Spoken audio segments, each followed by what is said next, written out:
Hi, I'm Simon Isaacs and I lead the commercial and industrial print division at Ricoh UK, and this is our Anything in Print podcast. Thank you for joining us today. We are really glad to have you here because this business podcast series is designed specifically for you, the print community. This show is about bringing you the latest advice, tips and strategies from our network of experts within the print and related industries like marketing, business and finance. It's all about knowledge sharing to help you and your organisations reach your purpose and fulfil your business goals. But before we dive in, remember you can find all of our education video content on our Ricoh Anything in Print series page. Now, let's begin.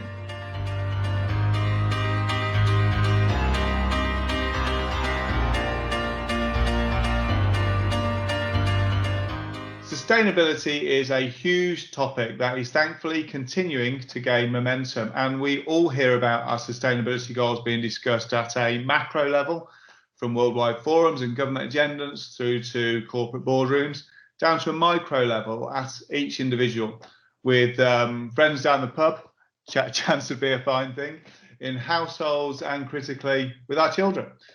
Consumers are voting with their money and more often than ever opting for brands that have environmental concerns at heart. More and more, we're appreciating that the way we live is not sustainable and we need a systematic change, bold ideas, and a radical rethinking of how industries and consumption works, including print. You'll all know, to our pain, that the print industry is under constant scrutiny as being maybe wasteful, bad for the environment and less green than digital communications. I'm therefore very excited to invite Steve Lister, sustainability strategist and influencer, to give us his view on the topic and share his simple method of how any printer can improve their sustainability agenda. So hi Steve, welcome to the podcast, glad to have you here. Tell us a little bit about you, your consultancy and some of the projects that you're working on. Hi Simon. Firstly, thank you for inviting me onto this because it's a very interesting topic which is getting a lot of focus at the moment. Wow, where do I start? I've been focused on sustainability in the print and retail sector for probably the last 15 years. And when I look back in, between the years of 2006 and 2013, and I was working in a company called Robert Horn Group, Paperlinks. It was a material distribution company. And I look back and the whole sustainability journey started then, really, where I was really passionate about new materials. We created guides for printers and the print supply chain partners.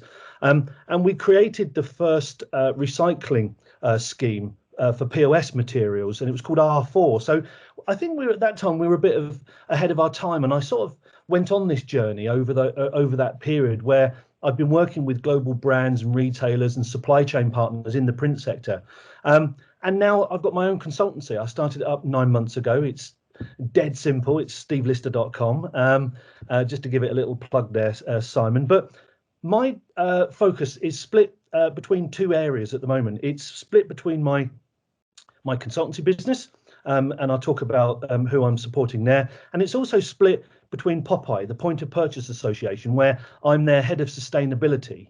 So I have a dual role at the moment where I'm helping the association and where I've got my own consultancy. Fantastic. And it is a truly fascinating area. You're going to explain why it's not just sustainability. There's more to it than that. But in your role, you've got a broad picture of consumer changes, shifts and trends. So what changes have you really seen over the last few years, last 5 years maybe? Well, what's interesting for me, and again, a good question, Simon, is in my consultancy, I work in different areas. So I will work with manufacturing groups. So people who are actually there physically printing, making things. I'm also in discussions and have contracts with retailers and brands. I can't tell you any confidential things at the moment, but some exciting brands are doing some really good stuff that are bringing sustainability into their retail journey. Global marketing services companies as well. So I'm getting a broad range of inputs and focuses. And you're quite right. There are big changes out there. And with Popeye, Popeye has over 130 members. There are print suppliers, there's retailers in there like Boots who are members, but there's also a lot of brands. So you get the brand members are people like Lego and Kellogg's and L'Oreal, Arla and Heineken and P&G and Unilever. I'll just end there. But that's fascinating to get their input with what the brands are demanding, then what the retailers are looking at, and then what the demands then are then passed back into what I class as the supply chain partners, printers, etc. And retail is going and focusing a little bit on retail. Hey, look, we've been predicting the death of retail for years, and people have been saying to us, online is going to eclipse it. And then COVID came along and the whole world shut down, in different areas. But for me, retail isn't dying. And sometimes also people say that about print. People always say, well, print's dying. We're all going to be on our phones and we're all going to be sending emails and electronic things. But for me, it's not dying. It's just evolving. For me, I look at, the three big things for me in retail, in our world that I currently live in, is consumers now have more choice than ever before. We have the rise of the convenience economy. We can buy whatever we want, whenever we want it, and get delivered it whenever we choose to have it delivered. I can pick it up from store, I can deliver it at home, I can even, pull up into a Tesco's, open my boot, and they can even just put my shopping directly in the boot. So, but the last point on that is brand loyalty is really diminished. So really, we're under a lot of pressure now because people will swap brands, But one thing I think is the biggest challenge for us, and we're going to segue and nicely into talking about sustainability a little bit more, is COVID has focused us absolutely on sustainability. It has accelerated our focus onto how we are and our impact of our actions are taking sort of like priorities now. We've sat at home, and the big thing for me is transparency. There's nothing to hide. You can't hide anything anymore. If you've got practices that are unsustainable, you will get found out. So that's the interesting point for me, and the fascinating where we can look at the supply chain partners and how it is impacted by sustainable trends. And within that, some of those trends, you talked about retailers and you talked about brand loyalty. Are they using? They're under pressure, I guess, on stock and what they have to pull in on demand. Are they looking at new technologies to help with personalization, maybe, or anything to drive, that loyalty? Absolutely, Simon. The big change for me that I've seen is it's the shift. The power has shifted from retailers and big businesses to the consumer. The consumer now has a choice. So just say, for instance, physical retail stores are now just validation points. We can just turn up, pick something up in any category. It could be, a new TV. It could be a new jumper. It could be some perfume. But people don't actually also then buy it right there. They have now such a wide choice.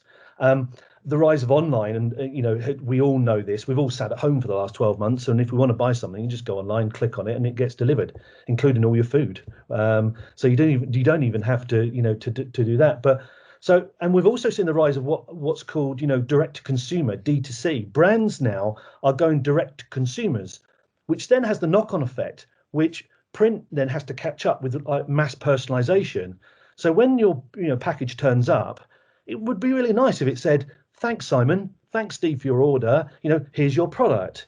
So I think print has the opportunity to be able to deliver a really engaging experience, although maybe it might not be a physical one either in store or out in the physical world. It could be what you're delivered in print or packaging or marketing, where I think that's where they can really enhance the whole experience of being delivered something, and that can be delivered through print. And the brands you're talking to, we deal a lot with retailers, some big brands like Next and Selfridges and New Look and the Sports Direct Group, the old House of Fraser, lots of big customers in that space. And are they linking this? Before, people used to walk in a store and you didn't know who would walk in, so it was a generic set of products and they pick one. Now they know who's in their store because they're online, as you said. They know more about me. Yep. They know if it's Simon or Steve walking into their store. Are they linking some of the environmental benefits, waste and water reduction, CO2 emissions, with personalization and knowing who they're dealing with? Well, you bring up a good brand there. You bring up about Selfridges, and if you look at what happened with Selfridges, sort of just before the pandemic hit, sort of like the beginning of last year, Selfridges had this massive push on sustainability. And, I would say that was one of the most high profile retailers who were taking sustainability really, really seriously. All of their shop fronts had different materials in. They were moving away from plastics. Their children's toys were, again, moving away from plastic, going into woods and less chemicals involved. And it was a fascinating view from a major retailer who really did put the flag in the ground to say, do you know what? We are going to be a leader here. We're going to lead the discussion because, hey, we've got to understand here. There is lots of people here who don't care about sustainability, who actually don't care about the planet. But I think they're now in the minority, and the focus has shifted. That brands and retailers and us as consumers, we do have a responsibility to purchase responsibly, and we do need to make sure that we just don't chuck everything away at the end of life and then just make mountains of waste. So I think together we all have a collective responsibility to be able to, and that stems right from the beginning. If you're a printer and you're creating something or making something, you've got to be more sustainable. How are you printing it? Are you creating loads of waste? Is it going to be effective when you deliver it to a client? So there's all those factors. However, on the other hand, there's lots of technology that's now coming on board. You said, Simon, there, as soon as we walk into a store, hey, this week Amazon launched Amazon Fresh, one of their frictionless Go stores in London, where all you have to do is just scan the app on your phone. You walk in, it knows who you are, it knows where you are in the store. All you've got to do is just pick anything off the shelf and walk out. And within 30 minutes, you get the receipt sent straight to your phone. No interactions with store staff, no till points, no paying, completely frictionless. Walk in, walk out. Now, they've gathered all that data about you. They know who you are when you shop, and that is really rich data. And love Amazon or hate Amazon. I know there's lots of people in equal measures. I think both ways. Is they're a data machine and they collect data. One thing I heard the other day, which I thought was fascinating, is they changed the way we purchased online from all these different clicks and clicks and clicks and put it in the basket, blah, blah, blah, to one click. And that was revolutionary at the time. They're now moving to 0-click ordering. So what does that mean? They will order products for me before I even know it. And they will look at my history, look at my ordering lengths and think, actually, Steve's overdue on this one. We're just going to send it to him. And that's the next big thing when it comes to using that personalization data is 0-click ordering. They'll just send me it because they know I'm going to use something. So that again, sorry to go on one. If you just look at packaging, Amazon is a master at packaging. They took their logo, they changed it, because Amazon's logo used to have sort of like a curve downwards.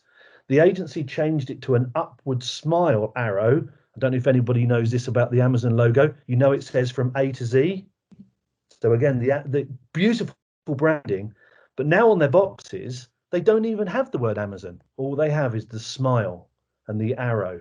So again, print and packaging has a huge amount to do, to play in the industry about connecting with consumers, with brands with products, and delivering a really rich experience, when you're ordering things, online or picking up in store. Absolutely, and sometimes we forget. I use Amazon a lot, and yes, you love it and you hate it at the same time. But I still use it. I use some of the predictive ordering, so we get certain products just sent to us. When it estimates we've run out of them. Mainly whiskey for me, but but no. And, do you know what? I didn't notice that the Amazon would go off the boxes. If someone would ask me, I said no, it's still there, but I'll have a look when we. It's not, it's gone. And again, it's subliminal. It's the smile. It looks happy. It turns up. Even their adverts, they've turned their adverts into the boxes in the warehouse, all smiling and talking and singing. It's again, it's that, like you said, it's a subliminal thing, but it creates that connection. And who would have thought years ago that a brown craft box would turn up and it would have that impact, which it does. And I was very fortunate before the lockdown. I went to an Amazon fulfillment center and watched it all happen in one of their largest fulfillment centers. Fascinating project.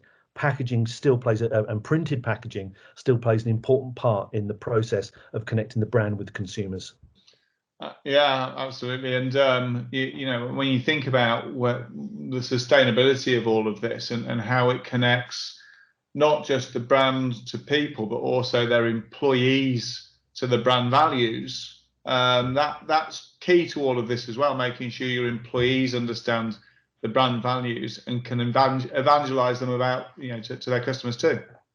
Absolutely, Simon. I mean, look, we know that if you look at different demographics, if you just look at just one area of under 20, if you just take under 24-year-olds, they have a heightened focus on sustainability than we ever had. Hey, look, I'm 52, nearly 50, nearly 53. When I grew up, we didn't recycle stuff. It just wasn't even set up. Okay, we had an electric milk float. They used to come around with glass bottles. That's quite revolutionary these days, isn't it? But if you go back and now, if you look now, and so if you're an under 24-year-old female and you are looking at, let's just say, for instance, and I'm not being stereotypical here, I can turn it to young lads with trainers, but if you look at a beauty brand, you've got nowhere to hide. You can't test on animals. You can't have negative products. You can't have negative PR. You've got to have these things because people will vote with their feet. And sustainability now is right up there in number one, number two of people's agendas. And you're quite right of bringing up about the next generation of people coming through into these businesses want to work for businesses that are sustainable. Because what's the opposite of working for a sustainable company? An unsustainable company. And actually, who really wants to work for one of those? So when you look at that, the focus is a good focus. And I think we all have to look at our businesses and our processes, especially if you then take it back to the print industry, where in the past we've used solvent inks, we've used a lot of materials, electricity when it comes to, printing presses and things like that. Now there's a sway towards energy efficient printing, direct to substrate printing, etc. And I'm sure we'll touch on that a little bit later. But again, there's a big focus on sustainability. It's not going away. People have to embrace it and have to be true. And that also includes bringing your employees along with you. Yeah, absolutely. And it's a good way to move on to the technology, because there are a huge amount of innovations in the area. Which we see in terms of getting products to people, the packaging, the way it gets out there, we'll see the Amazon milk float soon with their electrical vehicle fleet as well. But what are if we narrow it back to print, the technology advances that are really allowing printers to do better and printers to make sure that they've got a great story in this space and can sell their services to these brands. I mean, what's your view, and how can you advise some of our customers watching this podcast? Well, I'm going to make this very clear. I've always been a huge advocate of the print industry.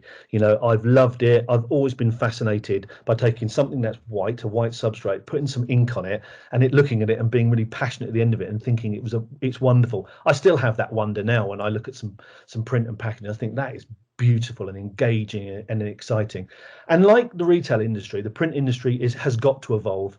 And by evolving, it's got to embrace sustainability. It has to. We have to move away from, like I said, some of the practices that we had in the past. And global, if you think of printers' customers, whether it's a business down the road, whether it's a global brand or a retailer, they're now demanding more sustainable print processes and practices.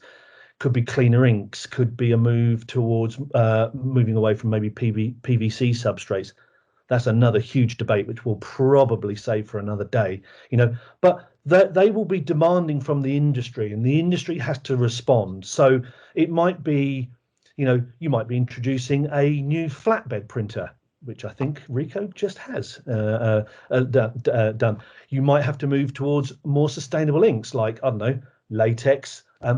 Conveniently enough, Ricoh just announced a new latex flatbed printer. But it's only Ricoh and other brands are only responding to the needs of the printers, who are only responding to the needs of their clients, and that's just the way the world works. And so we're seeing lots of things. People are eliminating waste. They're going direct to substrate. Speeds are increasing. We're expanding. We're now seeing on-demand printing. Amazon do a lot of that. When you see things come through and things are printed directly onto a plain box before it goes out, again eliminating that whole waste thing. Direct to garment printing. That's another thing. In the past, it's been quite wasteful about how that process is. But again, people are making great advancements and now putting ink directly onto substrates. I even read a fascinating thing the other day that you guys at Ricoh are actually printing onto individual things like strands and threads, which it just completely blew my mind when I heard that. But again, short run wallpapers, home decor, all these sorts of things for me are moving print runs maybe smaller. So people might think, wow, the industry is going to shrink. But that volume will increase because consumers will want mass personalization. They want something directly for them. They want to feel special. And I think that will drive demand in the future.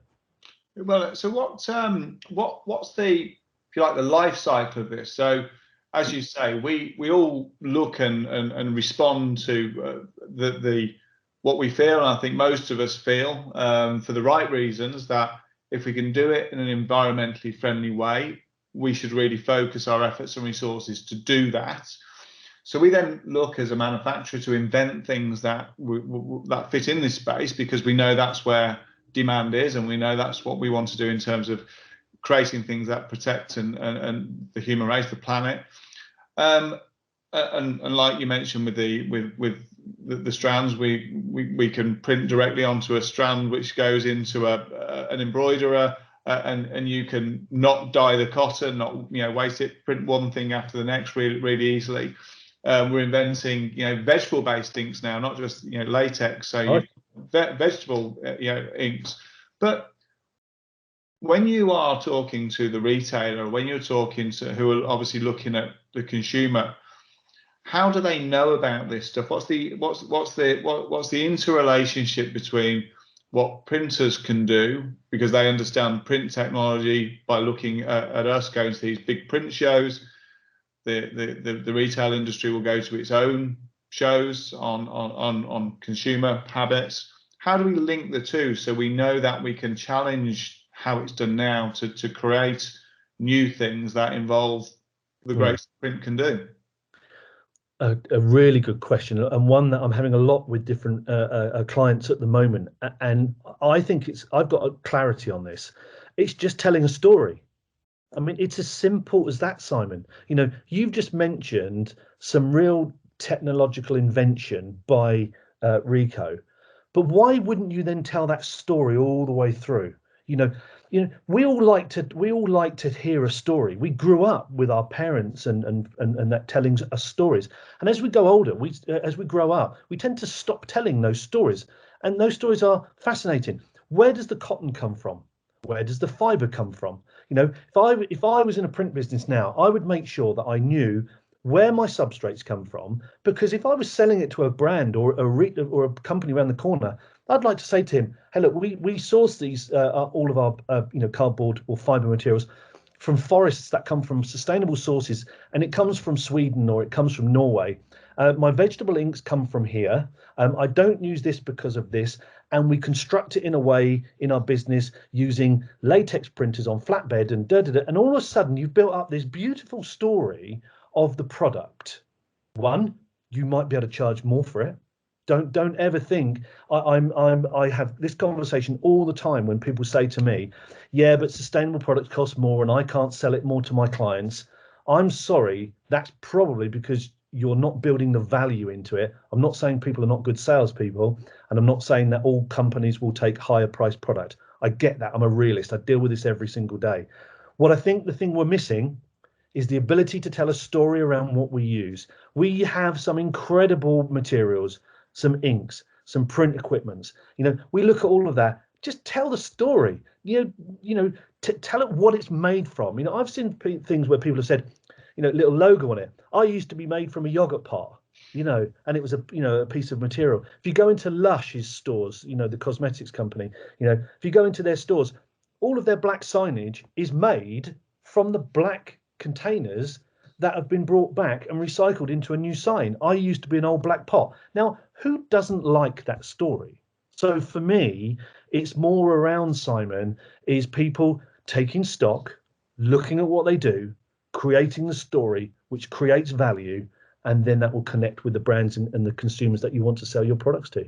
Absolutely. And some of the things that we've come across during lockdown is you didn't really think about what sustainability means to a big brand or a big retailer. And we deal with, and we've recently put a case study out with Next Retail. And it was as simple as on the wide format technology, printing really good signage for the back of a store. So the average employee, when they're taking stuff or collecting stuff for a customer, can do it effectively. And as we know, in COVID, you can drop things off at a store, you can pick them up and collect them. So stores become like mini warehouses, which they weren't before. Absolutely. So the amount of cardboard, the amount of wastage, the amount of customer orders when they get a ping on their app to say your order's at your local store, they drive to the local store and say my order's here. No one can find it. So they have to go away. It's another journey. Absolutely. And all these retailers are thinking we don't want to annoy our customers. We want them to turn up and know it's there. But B, we want to make sure it's as easy as possible. So just good quality, well thought out signage linked to these systems to make people put things in the right place, put the brown waste in one place, the plastic in another place. All of that sort of stuff works. Absolutely, Simon. And if you think, we're all still in the middle of the pandemic. It hasn't ended, but what I will say is our whole journey has changed. So if we go back 12 months, we weren't told where to stand on a floor. We weren't told that we had to go into queues. We didn't have to look up at lanes we had to stand in. We didn't have to look on the floor to say how much social distancing, So when you look at print, and I'm just going to use that as a very broad term here, COVID-19 and the messaging that goes with that has driven huge amounts of print, absolutely mind-blowing amounts of print. Floor graphics, window graphics. When you go anywhere, I can't even name. I could probably sit here for an hour and name you all the different elements. But just think of it when you go on the next customer journey. Think of all of that pandemic signage, health and safety, how much has been driven by that. And the second part of what you said, Simon, is very, very interesting because you're talking there about waste and waste collection. We're just kicking off at Popeye. We're just announcing some key headline sponsors into a new project that we are launching in the next 3 months. And basically, it's groundbreaking. It's never been done before. And basically what it is we're going to investigate and research what happens to all of the print and POS and packaging at the end of its life at the back of stores. So we're going to go to the top 10 grocery retailers, starting from Tesco's and Sainsbury's and Morrison's and Asda, etc., all the way down. We're going to go to people like Boots and Lloyd's and Superdrug. And we're going to have a research project that's going to take about 90 days. And we're going to find out where all of our print goes at the end of it. Because I think it's really important, because we're not out to name and shame anybody. That's not what we're doing. What we're doing is we're going to learn where it goes, and we're going to bring that learning back to the industry. And we're going to say, if you do something wrong, if you put plastic clip or a strip on, if you laminate it in a certain way, or if you do this, it goes in the landfill bin. So don't do this. And if you do this, recycling rates go up. But if you do this, it will go into the landfill bin. So we're just kicking that off, and we're going to be making some really exciting announcements in the coming weeks, because we've secured 2 headline sponsors, and I'm going to give them a little shout out because I think they deserve this, because it's tough times at the moment with sponsorships and things like that. HH Global is one of them, very forward-thinking marketing services company, and Antalis. has jumped in and said that they want to be a key headline sponsor as well. We're just waiting on one more, which I'll be excited to announce at the end of this week. But that just shows that there's an appetite from global companies, even when finances are tight, that they still want to look into these research projects that find out where all of this waste goes. And I'll be fascinated, and I would love to probably come back and do another podcast in the future and actually deliver those research findings back to you and the listeners to the podcast.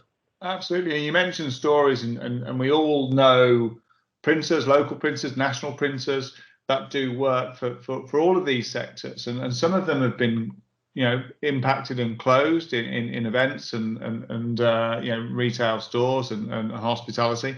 And they will open again. And I think the stories that these guys will all have, if they look for them, they would have all done printing, whether it's for a local shop or a Harrods, or that they would have all done something that has driven the organisation to do something more sustainably, to do it more efficiently, to add customer satisfaction and engagement by the print that they offer. And I think it's about finding what these stories are. So rather than selling just the board, you sell what the board has achieved and what it has done to these organizations. Exactly. And that sort of like then leads on to sort of the next piece of thinking, and that is if you are going to then position yourself as offering sustainable solutions, your company has to deliver on that too. So you have to have structures in place. You said about employees, which is only one part of the whole sort of like, a commitment to sustainability. But I think companies now have to step up, and they have to step up and create a sustainable strategy for their company. They have to have a stepped approach or a phased approach that allows them to create that strategy. And I think some of them will struggle. And that's where I saw the opportunity to offer back sort of like my knowledge and my passion for the industry, really, to create a consultancy who could then come and help those different, brands and retailers still need help, but people in the print industry and around those supply chain partners. What's the story you've got to tell? And then what's your strategy going to be, and how are you going to align yourself as a sustainable business going forward? Yeah, and is there I wouldn't say simple, but is there something they can do in terms of the steps to take to demonstrate they're taking it seriously, to showing they're working with the right partners? Is there something to it must be quite daunting when you look at this from an SMB perspective, that at the moment is probably worrying about furloughing staff, bringing furlough back, taking advantage of government loans, balancing the books, paying their blooming VAT. They're just probably looking at all this thinking, I haven't got time to think about stuff. So, I mean, is there any simple-ish or steps they could maybe look on the website, or I don't know? Yeah, there are. And let me just reiterate that point you just mentioned there. I absolutely understand that. A lot of business is under a lot of financial stress, and how some of these businesses have got through it, I don't know. And I take my hat off to them. I know that a lot of people have got government support. I know a lot of people haven't had a lot of government support either, but we won't get into the political side. But I take my hat off to anybody who runs a business, because I just think it's tough. And this is probably the toughest it's ever been for businesses. So they do need that help. And, so the work I've done with Popeye, so like I said at the beginning of the podcast, I sort of have a double focus and a dual focus. Popeye, for the point of purchase industry, has what's called a sustainability standard. And that gives people an easy way to measure their sustainability. They do also have what's called a sustain product, which is a measurement tool, and that's a separate one. But if you want to get accredited and have a structure, Popeye has one, and I sort of like have a slightly different one that I use with my clients. But there's sort of seven approaches, and if anybody wants to talk about this in more detail, go to stevelister.com, send me an email, and I'll be able to help you on your journey. But it starts with things like corporate. What is your mission statement? That's really important about why you want to be a sustainable company. So you have to have a vision. So you have to, in your business, create a mission statement. You have to have champions, because you need to bring, you said, Simon, before about your employees. Your employees have to believe that they're going on a journey, and it be credible. And that then attaches to your goals. Because I can't tell you what people's goals are, and you can't just pluck them out of the air. It could be reducing emissions, could be increasing recyclability, but those are the sorts of things you need to get right first. So the first step is set this corporate piece up, and then there's a bunch of other stuff, and I'll whiz through them. But things like, you've got to look at your premises. What print devices do you have? What accreditations do you have? Do you have environmental accreditations like ISO 14001? Do you use accredited materials like FSC? So those are the sorts of things that then form your things around your premises. Design, dead easy one really. Do you design sustainability in, or do you design it out? So those are the first three, and then from there you then look at things like manufacturing. Do you manufacture in a sustainable manner? Can you invest in something that makes you more sustainable, or can you change your practices? Supply chains. Hey, look, you've only got to go to people like Antalis, in the print industry. They've got wonderful guides, about, guiding you towards making those sustainable purchasing decisions when it comes to materials. But then you've got things like logistics. You can't change your trucks. You can't change your delivery. You can be more intelligent about the way you deliver the products. But then the end part there, the seventh part there, is around sort of like recycling and your waste. Make sure you're not just dumping it out the back, of your premises. Make sure you're using the right inks. Make sure you've got good collection mechanisms. And if you join those 7 pieces together, it's actually a fairly simple journey you can take yourself on. You can go really deep into it if you want to, but you can also just touch on the services, that you do. Putting up a sustainability statement from your managing director that was signed in 2016 is not going to cut it anymore.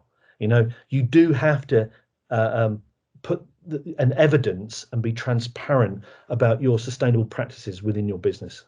Absolutely. I think, most of the people, as you say, they would have thought about this. They would have looked at it. They would have looked at the international standards. They would have probably gone through 14001 maybe a few years ago, tick the box. Yeah.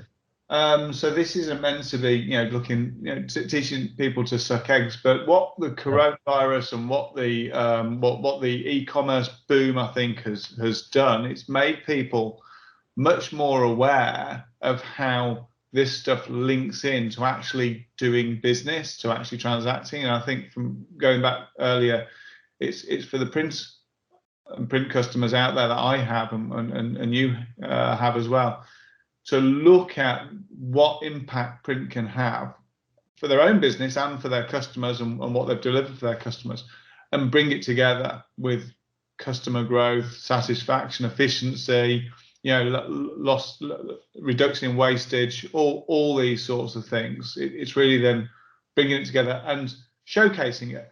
Absolutely. But print is still an incredible medium for putting messages across to all different people. It's just changing and it's just evolving. And if we have to do it in a more sustainable manner, we will do, and people will demand it. But let's not get away from the fact that we will continue to print. We will continue to find new ways to do it, and we will now find new, more sustainable ways to do it.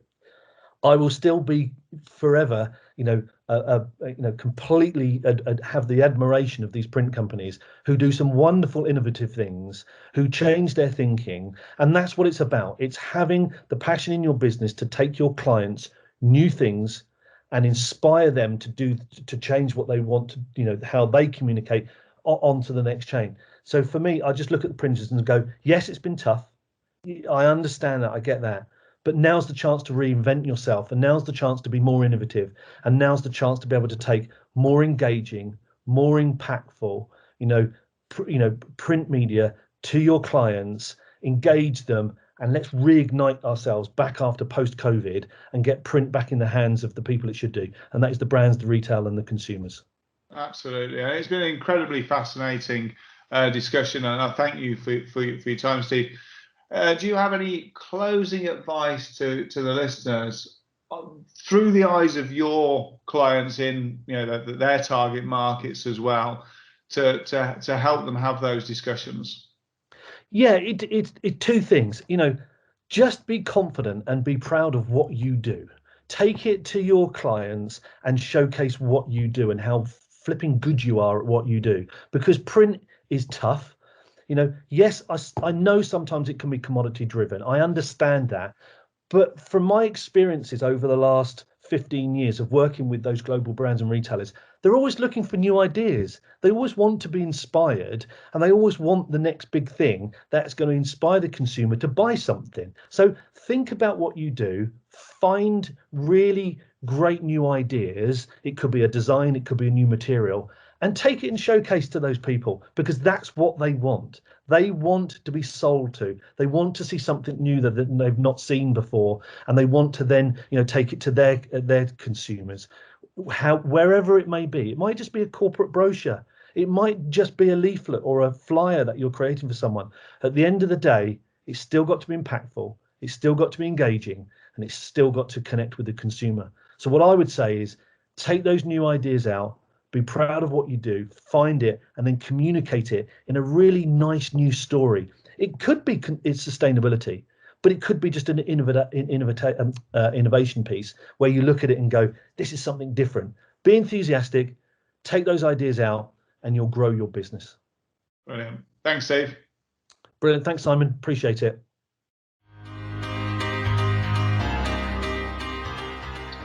That's a wrap for today. Thanks for listening. I hope you found this episode informative. If so, make sure you subscribe to all of our upcoming episodes and let us know any feedback you may have. You can also connect with myself and my guests on our Anything in Print series page.